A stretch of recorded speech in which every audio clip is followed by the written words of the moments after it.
Good morning, friends. It is November 10th, and I'm giving you a little update on me. This is my second take. My first one, I forgot to push record, so the audio was missed. So I just have a video of me moving around, but a little update on me I will provide, but I wanted to just note the tree in the backyard. My old favorite red oak is being pulled out slow but sure today. I have some volunteers that have come by because of another friend of mine that had some help with his house. So they have come by to help Sarah and I out trying to get this ginormous tree out of our backyard. They might have to come back for the pine tree that has smashed the orchard and disc golf basket. And there's a bunch of trees up there that are down, but it's also not a big deal. So I'm gonna not stress about that at all. We also we're gonna hopefully have them help our neighbor across the street whose driveway is still blocked. Mostly they're afraid because there's a lot of power lines in there, but they got a big tree across their driveway and she's had to pull in the grass, and there's a lot of bear around, so she's having to walk with her kid, in kind of a bear trail to get into her house. So hopefully they can get over there and help her. They have a skid today, a really rare access to the skid that essentially they can pull all these big things with. And if you can see what they're doing there, they've rigged up a big rope. He climbed up our hemlock and dropped a line down, and they've got a rope that they're suspending the big cuts of wood that the previous company had come to help us with the chicken coop, and they ended up trimming this tree into big chunks as much as they could at the time. So now he's helping to drag that stuff out now. So pretty awesome teamwork here. So another update is I wanted to show you a pretty sweet shirt I got to help Asheville recover in Western North Carolina. If you check this out, Grello Workshop, I'll put a link in the bottom info area to this, but they've done a recovery, so you can see that. The shirt has got the scenery of the different cities that they're supporting in Western North Carolina, which is Hot Springs, Burnsville, Brevard, and Old Fort, and 75% of the proceeds from this fundraiser go directly to Community Foundation of Western North Carolina, and they're providing 100% of the proceeds to nonprofits that are in the front line of helping Western North Carolina recover, and all the money is being funneled into different phases of fundraising to help essentially fuel Asheville, all these other cities' recovery for the various needs for this really weird changing time we're in. So I think they're really fantastic, and the other 25% of what Grello raises goes directly to their employees, which I believe now 100% of everything's going over to the nonprofits because their employees have been now covered, but I don't know. I know running a business is really complex when you have employees involved, so they're trying to, keep their business open, and they're an awesome bike shop. If you've never checked them out, Grello Workshop. They're fantastic. I love these guys.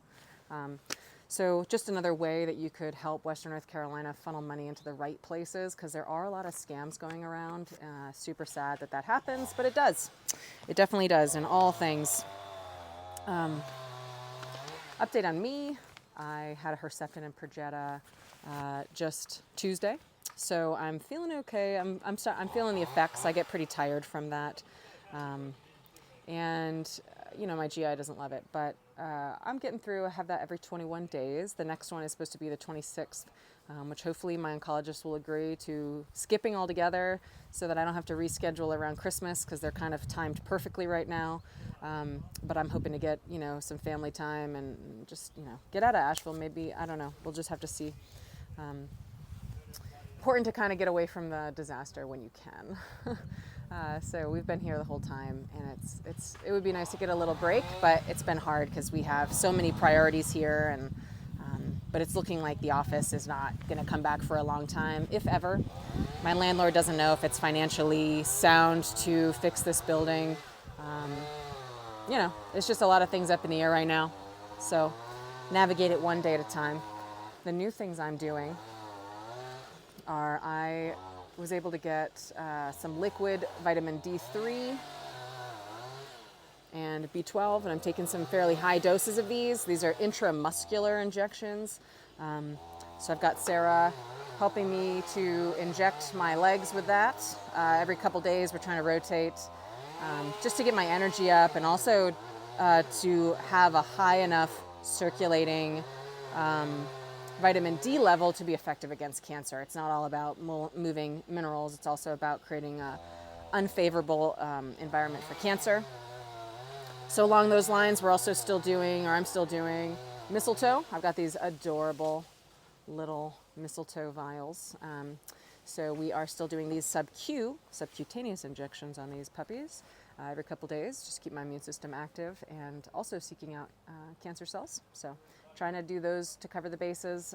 I will admit it has been very hard to keep on a very good plan. I've fallen off for myself a little bit. I'm not taking the best care of myself, mostly in the terms of I don't make time to eat a lot of the time because I'm so busy during the day. I'm trying really hard to get things organized around the basement, but it's going to take a while. We just have a lot of stuff. We had a lot of my childhood stuff that was dropped there, and so I'm trying to reorganize and make space, and maybe I can, work a little bit there. I don't know. And moving you around a little bit, and I've got a lot of appointments, so everything's the prices are all getting jacked up right now because the IV center in Marion went down with this Hurricane Helene. So that was, I think, supplying about 80% of the IV bags in the U.S. So it's becoming very hard to get IV bags. So prices are going up, and they're doing other things, like instead of an IV drip of Benadryl that I was doing before Herceptin and Perjeta, now it's, they're pushing it from the syringe right into my port, which is wild. And so just different things, but they're making do the best they can. So I feel like, cover the bases that you can cover and try not to stress about the rest. On another positive note, you see these white kind of things here. These are the protectors for the chicken coop. For winter, you can block the hard wire and stop the wind and the cold and the snow from getting in there. So we were able to save these, and I'm rebuilding the coop, which is looking pretty gnarly right now. But I'm doing, I think, a pretty good job. We're trying to replace wood, reuse wood, and I just got to fabricate one piece, and then we're going to put the roof on. So hopefully we can do that this week. So wish me luck, and